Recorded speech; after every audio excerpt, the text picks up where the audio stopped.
The footage you're looking at right now comes out of a USB webcam. It's called the Insta360 Link, and you probably heard a lot about it. It came out a couple months ago and a ton of people made videos about it. It's basically a DJI Osmo Pocket, but in the form of a webcam, so it can track your face, it can tilt and rotate, it has 4K 30, gesture controls, and if you're clever enough, you can even set it up so that your viewers can take control of the camera itself. Don't point it at my crotch! Yeah, this thing is just packed with features that make this probably the most unique webcam on the market today.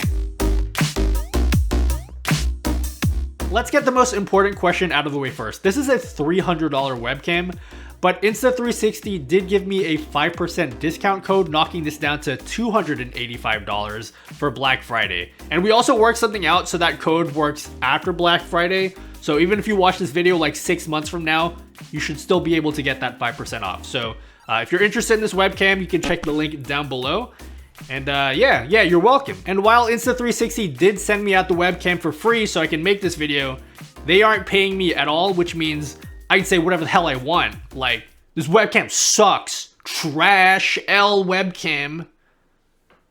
Except I wouldn't say that because the webcam is actually pretty good. I want to spend most of the video talking about the software, but we have to talk about the webcam itself. So I've intentionally not used my mirrorless camera for the video because if I use that and then switch to the webcam, then it's obviously not going to look as good. So before I even say anything, what do you guys think about how it looks? How do you feel about it? Because that's what's most important, right? You don't need me to tell you whether you think it looks good. You could just look at the camera and then figure it out for yourself. The camera goes up to 4K 30 or 1080p 60. Right now we're using 1080p 60 because this is a 1080p video. It's got a removable USB-C cable and a mount so you can put it on top of your monitor just like any other webcam. Then underneath it's got a 1/4 inch thread so you can mount it on top of a tripod, which you'll see is really important later on. But the most interesting feature is that gimbal control, and that's where the software comes in. So this is a full PTZ camera, so it's got pan, tilt, and zoom, and I went through the software just a couple hours ago on my Twitch stream. Okay, so this is the software for the Insta360 Link, and this is where you're going to control all of your settings. This page, this is for controlling the gimbal. This top right thing here, you can just move this around to move the camera, so you can see all around. That's not a bed, okay? This is a studio, that's not my bed. And then you can zoom in and out, and you can see as I move it, the camera is actually rotating, but you can also just click with your mouse on the camera itself, which I think is like way better. This is way more intuitive to move your camera around. You can just drag it around like that. But of course, this is a face tracking camera. So if you click this button here, it actually just starts tracking your face. And we're just gonna move this. If I just get up and walk around, like, it tracks all around the room. You can go super far away and it just tracks you all around, which is really nice. The other thing that you can do is you can set preset positions. So you can move the camera around. Like, let's just say you can zoom in on Bebe here, and then you can click the plus button to create a preset position. And then now you can switch between position 1 and position 2. And the camera will just automatically snap to your preset positions. You can have up to 6. You can't have more than that, unfortunately. 6 is the max you can have. Next tab, you have the image settings. And so this is where you control the exposure and the white balance. So I have it set on manual exposure, but you can set it on auto, and the auto is pretty good. Like, that almost looks exactly the same as what I would have set it to anyway, but you can do manual exposure as well.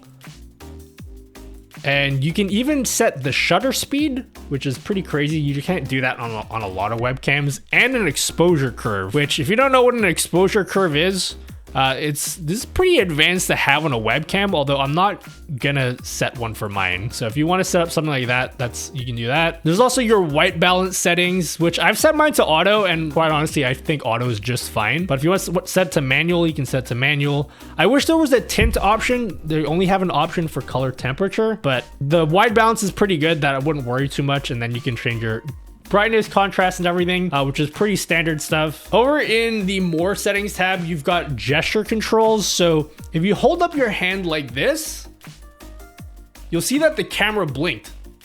See the LED in the camera? I'll do it again. If I hold up my hand like this, it blinks blue, and that means it did something.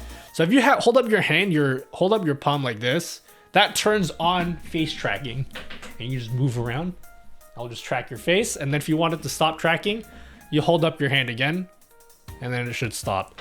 You can also zoom into your camera with the L sign like this. Do that, and then you just drag up.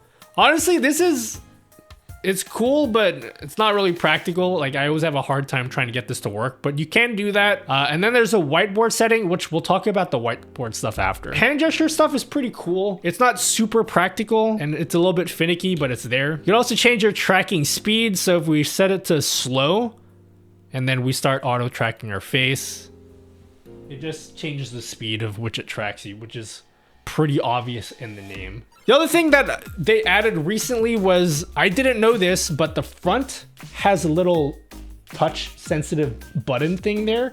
And so if you want to turn on auto tracking that way, you can just touch this button here, and that will turn on your auto tracking. And then if you want to turn it off, you just tap it again, and then it turns off.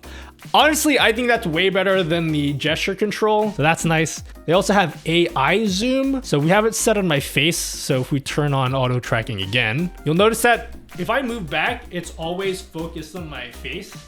So you can do like these cool crash zoom things. So it's always zoomed in on my face. But if you change it to half body, we'll zoom out a bit, and then you can do full body tracking if you want.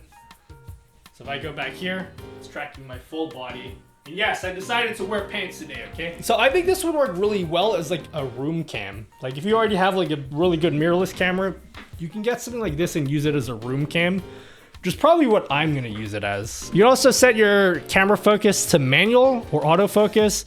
The autofocus is really good actually. So I have these little sub papers that I print out when people sub, and I like to hold it up to the camera, and it autofocuses really quick.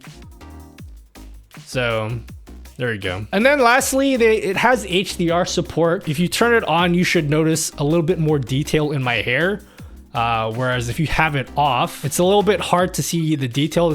My hair's like really black.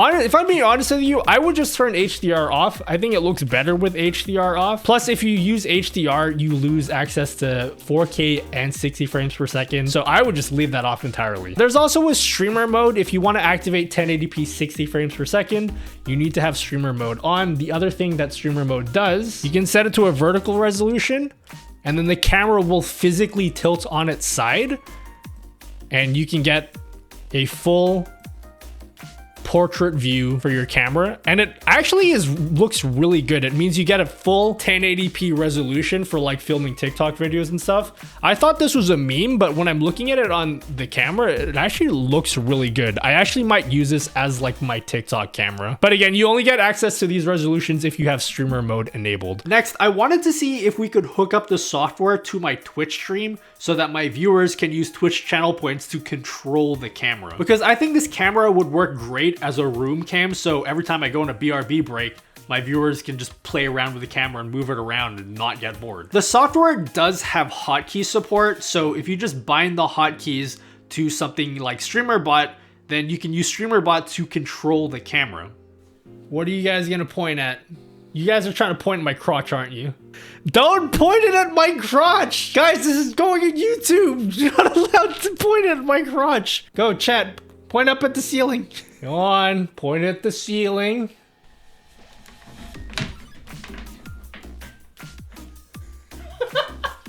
While this technically works, you're not able to change the hotkeys at the moment. The hotkeys do interfere with your gameplay or anything else you're doing in your computer, so just keep that in mind. It is technically possible to use something like the Move Transition OBS plugin that Exeldro made, but we tried that on stream and it was pretty buggy. So fortunately, one of my viewers actually bought Exeldro one of these cameras. So he's gonna get one of these in and try to fix it up so that, you know, your Twitch stream can control the camera. Next, I wanted to see if we can improve the webcam quality beyond what you get out of the box. And one of the things with this camera is you don't get a lot of background blur. Like, you get a little bit, but you really don't get that much.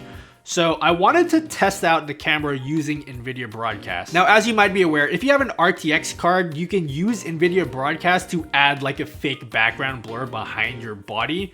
But can I just say for the record, most of you guys that use NVIDIA Broadcast go way too ham on that background blur slider. Like, you don't need to go that hard. We just put ours literally on the lowest, and to be honest, I still think that was way too much. I wish NVIDIA Broadcast would allow us to go even lower than the lowest, because that background blur is just really strong. That being said, we did manage to get a pretty good result, and once you shrink down your webcam really small, it actually looks pretty natural and it doesn't look that bad. Now, I did have a couple minor issues. The biggest issue I had was with the software. If I just drag the window around a little bit, the window would just fly off screen, and then I would have to shut down the whole software and relaunch it again just so I can use it. I'm pretty sure that could be fixed using a software update, but yeah, that was annoying. Now, there were some other features that I didn't get to test. One of them was the Deskview feature, which works kind of like Apple's Deskview feature, where it just tilts the camera down and then does some processing to make it look like it's a top-down camera angle. This feature works pretty good if you're doing something like writing down notes and you want your viewers to be able to see what you're writing down. But other than that, it looks pretty unnatural. Things look really distorted. So if you want a true overhead camera look, then you should use the overhead mode. If you're gonna use the overhead mode, I would strongly suggest you put the camera on a tripod, because it's physically gonna point the camera down. But if you do that, you're gonna get a completely natural look for the top-down camera angle shot. And then finally, the box comes with 4 stickers that you're supposed to put on the 4 corners of a whiteboard. And then when you use the peace hand gesture, it's supposed to automatically find the whiteboard and then zoom into it. I didn't get to test that feature because I just talk about memes and nonsense on my stream, like which Animal Crossing is the hottest. Anka, by the way. Anyway, yeah, that's the Insta360 Link. Overall, a very advanced webcam. I'm just happy that we're finally starting to see webcam manufacturers innovate, because when I first started streaming, the C920 was the best webcam, and even then it was old. Now, the obvious question I'm gonna get asked is, what about the Elgato Facecam Pro that just came out?